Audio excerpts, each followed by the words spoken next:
बिस्मिल्लाहिर्रहमानिर्रहीम। अस्सलाम वालेकुम दोस्तों। ਇਹ ਤੁਹਾਨੂੰ सिर्फ ਅੱਜ ਇੰਨਾ ਹੀ इस वीडियो ਦੇ ਵਿੱਚ ਇਹ ਦੱਸਣਾ है कि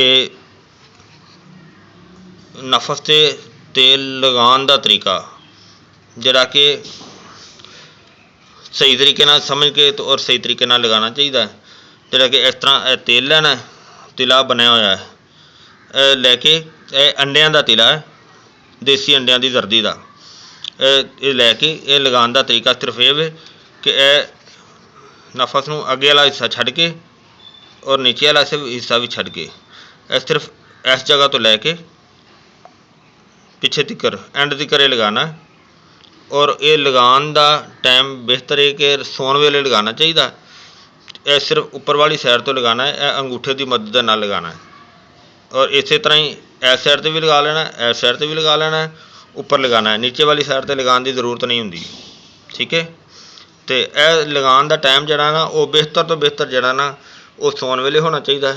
और जिस तरह के मैं शायद के पहले भी एक वीडियो दे शेयर कर चुके हैं, लगा के तो इहदे उत्ते एक छापर जरा ना वो उत्ते लैके उन्होंने कवर किया जाए ताकि इनू हीट मिले।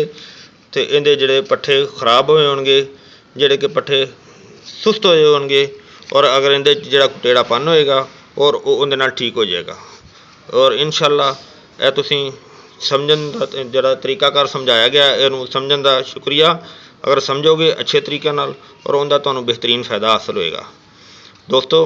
ठीक है। ये समझण तो बाद अगर ज़रूरत महसूस होगी तो जो तुसीं इस्तेमाल करोगे और तुहानूं फिर वाकई इस चीज़ का महसूस होएगा कि इहदा इन्ना फ़ायदा हासिल होंदा है।